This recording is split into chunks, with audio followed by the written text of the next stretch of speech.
और अपनों का ख्याल रख रही होगी।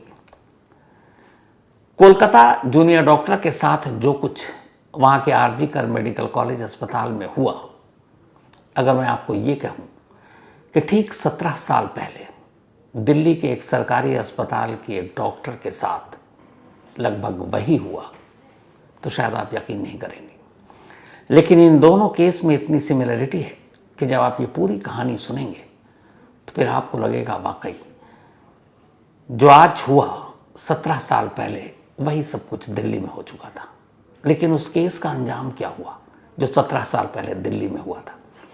अंजाम सुनकर भी आप चौंक जाएंगे। तो पहले पूरी कहानी। ये अगस्त का महीना था जब कोलकाता की जूनियर डॉक्टर के साथ 9 अगस्त को वो हैवानियत हुई, और इत्तेफाक से 17 साल पहले वो सितंबर का महीना था। एक डॉक्टर जो चाइल्ड स्पेशलिस्ट थी, बच्चों की डॉक्टर, जिसकी अपनी जिंदगी की कहानी बड़ी दर्दनाक थी। डॉक्टर कविता, बदला हुआ यह नाम है क्योंकि रेप विक्टिम का नाम सुप्रीम कोर्ट के गाइडलाइंस के हिसाब से नहीं लिया जाना चाहिए, तो कोई ना कोई एक नाम इसमें रखते हैं। तो डॉक्टर कविता पंजाब की रहने वाली, जब 10 साल की उम्र थी डॉक्टर कविता की, तब एक रोड एक्सीडेंट में कविता के माँ बाप की मौत हो गई। अब बची 2 बहनें। दोनों बहनें किसी रिश्तेदार के साथ पंजाब से दिल्ली आ जाती हैं, पढ़ाई लिखाई करती हैं, और कविता एक डॉक्टर बन जाती है। डॉक्टर बनने के बाद वेस्ट दिल्ली के एक सरकारी अस्पताल ESI, वहाँ उसकी पोस्टिंग होती है एक चाइल्ड स्पेशलिस्ट के तौर पर। मैटरनिटी वार्ड में उसकी ड्यूटी लगती है, वो अपना काम करती है। जब ये बात हुई, ये वाकया जब का, तब उसकी नाइट शिफ्ट लगी हुई थी। इत्तेफाक से कोलकाता की जूनियर डॉक्टर भी नाइट शिफ्ट पर थी। जिंदगी ठीक ठाक चल रही थी। एक बहन, वो भी दिल्ली में ही रहती थी, और डॉक्टर कविता उसी अस्पताल के हॉस्टल में रहा करती थी। हॉस्पिटल में काम, फिर हॉस्टल में रहना, कभी कभार बहन से भी मिलना। 20 सितंबर 2017 यही वो तारीख थी। उस रोज डॉक्टर कविता की नाइट ड्यूटी थी। रात करीब 8 बजे वो मेस में, डॉक्टरों के मेस में खाना खाती है, और खाना खाने के बाद 9:30 के आसपास वो अपने हॉस्टल में पहुंचती है थोड़ी देर सुस्ताने के लिए, क्योंकि फिर नाइट शिफ्ट थी, काम पे जाना था। तो उन्हें लगा कि 1-2 घंटा आराम कर लेते हैं।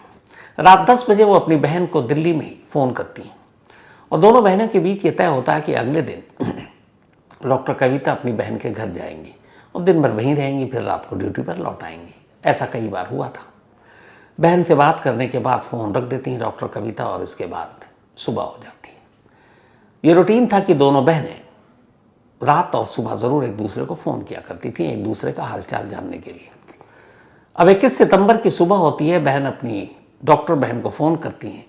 फ़ोन वो उठाती नहीं, कई बार कॉल करती हैं, वो नहीं उठाती। ऐसा इससे पहले कभी हुआ नहीं। वो अब परेशान हो जाती हैं।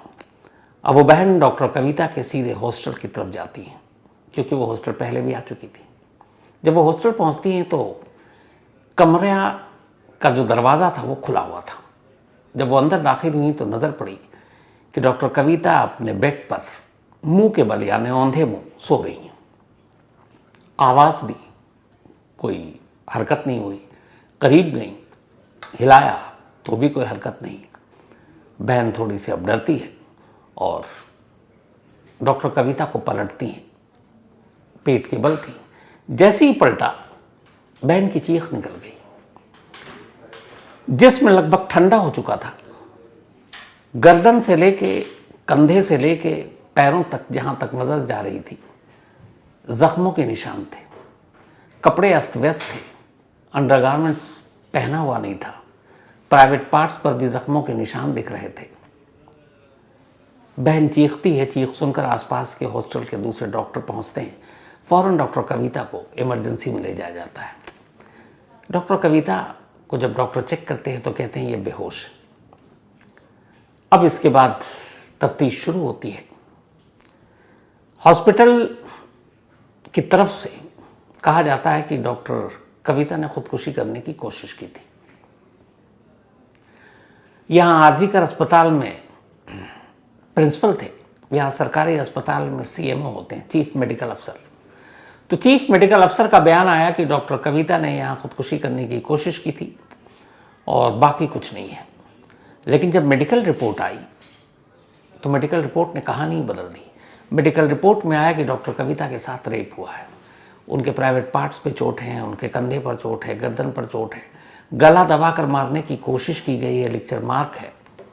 अब जब ये रिपोर्ट आई तो हंगामा मच गया, लेकिन उस वक्त सोशल मीडिया और बाकी ऐसी चीज़ें थी नहीं। दिल्ली की मीडिया में ये खबर फ्रंट पेज पर सारे अखबारों में थी, टीवी पर न्यूज़ चैनलों में ये खबर आई, जिसमें हम लोगों ने उस वक्त ये खबर कवर भी की। अब ये हुआ कि अस्पताल इसको एक सुसाइड दिखाने की कोशिश कर रहा है, जैसे सेम आरजीकर अस्पताल में सुबह कॉल गया था कि जूनियर डॉक्टर ने खुदकुशी कर ली। लेकिन सवाल ये था कि खुदकुशी करने वाला शख्स अपने जिस्म पर इतने सारे जख्मों के निशान कैसे देगा, और जो गर्दन पर उसके लेक्चर मार्क था गला घोंटने का, वो साफ इशारा कर रहा था कि ये मार्क किसी दूसरे शख्स ने दिया है। इधर डॉक्टर कविता अब होश से बाहर नहीं आ रही है। डॉक्टरों ने फिर बताया कि वो कोमा में चली गई हैं। अब वो कोमा में है, कोमा से बाहर नहीं आ रही हैं। इधर हंगामा शुरू हो गया, कुछ डॉक्टरों ने सपोर्ट किया फैमिली का, फिर मीडिया आई बीच में, उसके बाद इसको लेके हंगामा शुरू हो गया। आखिरकार ये मुद्दा उठा तो सरकार तक बात पहुंची।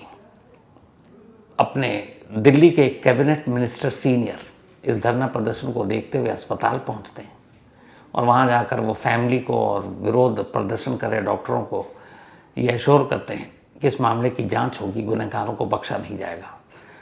कैबिनेट मिनिस्टर के आने के बाद अब दिल्ली पुलिस भी हरकत में आती है और उसके बाद जांच शुरू करती है।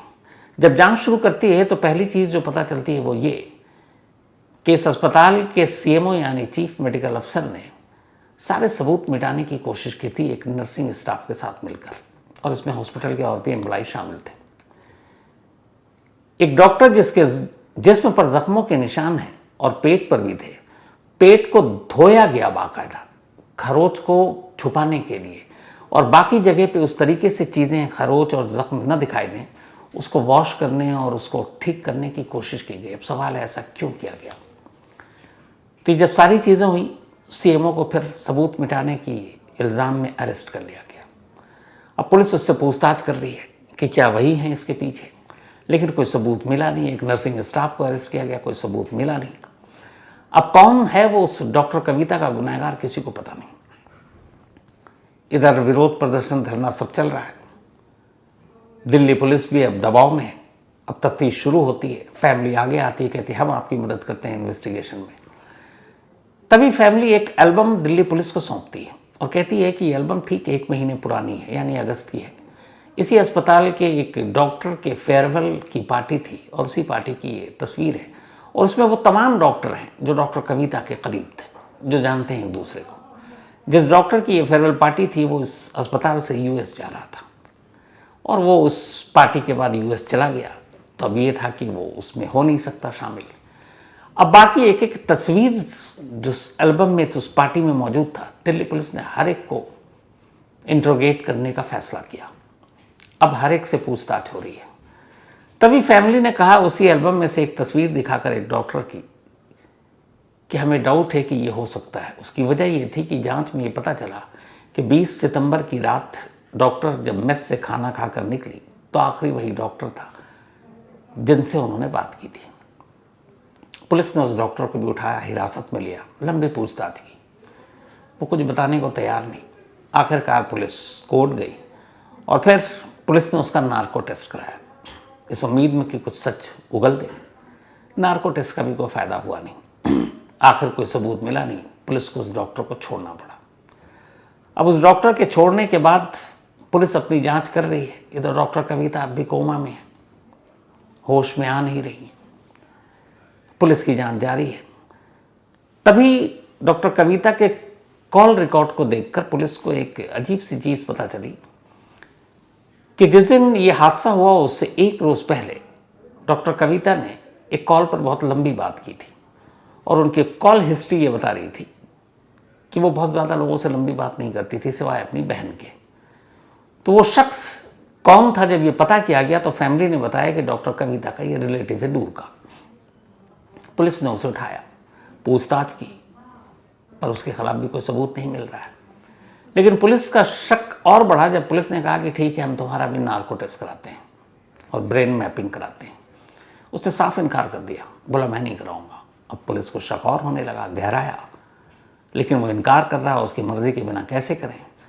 तब पुलिस दिल्ली हाईकोर्ट पहुंचती है। दिल्ली हाईकोर्ट जाकर सारी कहानी बताती है और कहती है इस केस में बहुत अहम है इसका नार्को या ब्रेन मैपिंग कराना। दिल्ली हाईकोर्ट इजाज़त दे देती है। इसके बाद उस रिलेटिव का ब्रेन मैपिंग होता है, पर पुलिस के हाथ अब भी खाली, कोई सुराग नहीं मिला। इधर वक्त बीत रहा है, डॉक्टर कविता अब भी कोमा में है।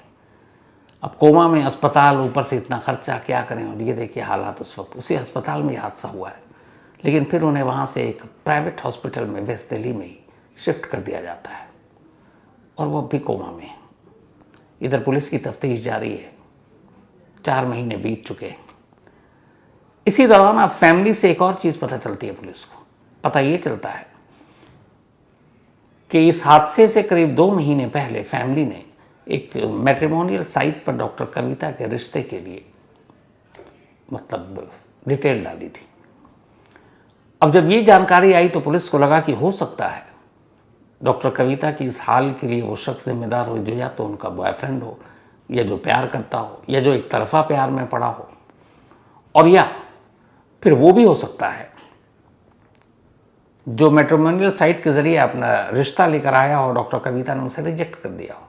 ऐसे बहुत सारे इंसिडेंट हुए हैं, जब किसी को आप रिजेक्ट करते हैं तो वो बदला लेता है। तो पुलिस ने उस लाइन पे अपनी जांच आगे बढ़ाई, लेकिन अफसोस उस लाइन पे भी ऐसा कोई क्लू नहीं मिला। इधर 7 महीने बीत चुके थे। 7 महीने के बाद अचानक अप्रैल का महीना 2008 और डॉक्टर कविता की हालत अब दिन ब दिन बिगड़ती जा रही है। और फिर अप्रैल का महीना आता है और अप्रैल के महीने में अचानक उनकी तबीयत इतनी बिगड़ी कि 7 महीने की इस जद्दोजहद के बाद डॉक्टर कविता ने दम तोड़ दिया। 20 सितंबर 2007 को जब वो बेहोश हुई इस हादसे के बाद, उसके बाद अप्रैल 2008 तक वो कभी होश में नहीं आई।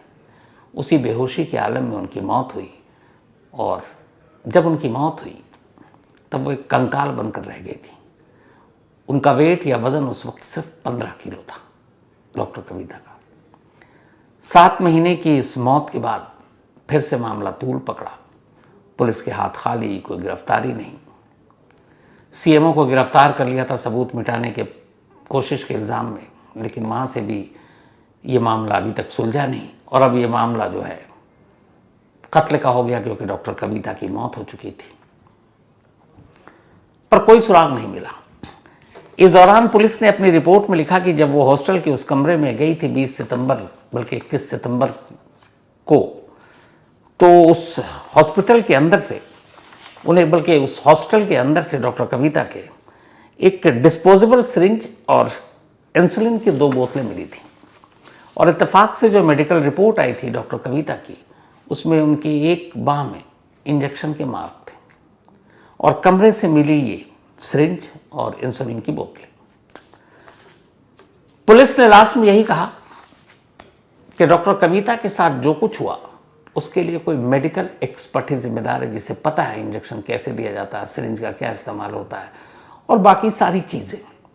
जो कट थे बॉडी पर वो भी उसी तरीके से थे जो कोई एक मेडिकल, यानी इशारा डॉक्टर या नर्सिंग स्टाफ जो भी कहे उनकी तरफ था। लेकिन धीरे धीरे वक्त बीता। डॉक्टर कविता की मौत के बाद ये लड़ाई भी आहिस्ता आहिस्ता ख़त्म होती गई। आज हम 2024 में हैं, सितंबर का महीना दरवाजे पर है, अगले महीने सितंबर है, और वही सितंबर डॉक्टर कविता 20 तारीख 2007। आज भी ये केस सुलझा नहीं है। आज भी नहीं मालूम कि डॉक्टर कविता के साथ किसने रेप किया, किसने कत्ल किया, वो कौन है, हॉस्पिटल के अंदर का है, बाहर का है। पुलिस सिर्फ इतना क्लू देकर खामोश हो गई कि काम किसी न किसी मेडिकल एक्सपर्ट का है। अब जाहिर है कि डॉक्टर कविता के इर्द गिर्द डॉक्टर ही हुआ करते हैं। सोचिए, जब आरजीकर अस्पताल का इंसिडेंट हुआ होगा और जो डॉक्टर कविता का गुनहगार है, जब वो ये कहानियाँ टीवी पर अखबारों में देख रहा होगा, तो जहाँ भी होगा आज भी होगा ही, मुस्कुरा रहा होगा हमारे कानून पर, हमारे सिस्टम पर, हमारे इन्वेस्टिगेशन पर, हमारी जुडिशरी पर, कि ये 17 साल हो गए कोई मुझ तक पहुंच भी नहीं पाया। अब जूनियर डॉक्टर कोलकाता का केस तो अभी शुरुआती मरहले में ही है। सीबीआई जांच कर रही है। 20 दिन तो हो चुके हैं, पता नहीं कब रिपोर्ट देगी। एक संजय राय उसकी कस्टडी में है, वो भी हिरासत में है। आगे चलकर इस केस का भी क्या होता पता नहीं, इस प्रिंसिपल का भी क्या होगा वहाँ के। यहाँ सीएमओ साहब को भी बाद में छोड़ ही दिया गया, वो भी अब किसी न किसी अस्पताल में अपनी नौकरी कर रहे हैं, या हो सकता है अब रिटायर हो गया हो। लेकिन ये केस सवाल है हमारे सिस्टम पर, हमारे इन्वेस्टिगेशन पर, हमारी पुलिसिंग पर, हमारी जुडिशरी पर। ये तो कुछ मीडिया में आ गए तो हम आपको पता भी चल जाता है, वरना इस देश में ऐसे कितने केस हैं जो कभी नोटिस में आए ही नहीं, जिनके बारे में कोई जानता ही नहीं, जिनके बारे में किसी ने कभी जानने की कोशिश तक नहीं की। ये बस 8, 10, 2, 4 आप देखते हैं, ये वानगी है, वरना ऐसे ऐसे केस है जो कब हुए और कब दफना दिए गए कोई नहीं जानता। तो ये थी आज की कहानी। अब आप अंदाज़ा लगाइए कि कोलकाता जूनियर डॉक्टर केस और इस डॉक्टर कविता के केस में कितनी सिमिलरिटी थी। तो कहानी में फिलहाल इतना ही, लेकिन कहानी खत्म करूं उससे पहले वही अपना सिलसिला। आज अंश कुमार सिन्हा, इनका जन्मदिन है, तो हैप्पी बर्थडे अंश, and thank you so much आपने मेल के लिए। नव्या कुर्मी, इनका भी आज जन्मदिन है, हैप्पी बर्थडे नव्या, और ये नरेंद्र कुर्मी जी की बिटिया है। साथ ही साकेत झा और जानवी जूही झा, इन दोनों की भी आज, इन दोनों का बर्थडे है। तो साकेत और जानवी, आप दोनों को बहुत बहुत बधाई। भेजा है प्रशांत झा ने। गुरनीत कौर सोढ़ी, इनका भी आज बर्थडे है, तो हैप्पी बर्थडे गुरनीत कौर, और भेजा है मनदीप कौर जी ने, and thank you so much. साथ ही निसारगा बावस्कर, इनका भी आज बर्थडे है, तो हैप्पी बर्थडे निसारगा, और ये गौरव चौधरी जी की पत्नी है। कल्पना नेपालका जी का भी आज बर्थडे है, तो हैप्पी बर्थडे कल्पना जी, और ये भेजा है विष्णु प्रसाद दाहाल, कृतिज्ञ और कृष्णदीप दाहाल ने। साथ ही आरुषि पाल, इनका भी आज जन्मदिन है, तो हैप्पी बर्थडे आरुषि, और भेजा सुशील पाल ने। तो कहानी में आज इतना ही। अब आपसे मुलाकात होगी कल रात 9 बजे किसी नई कहानी के साथ। तब तक अपना और अपनों का ख्याल रखिएगा। Thank you very much.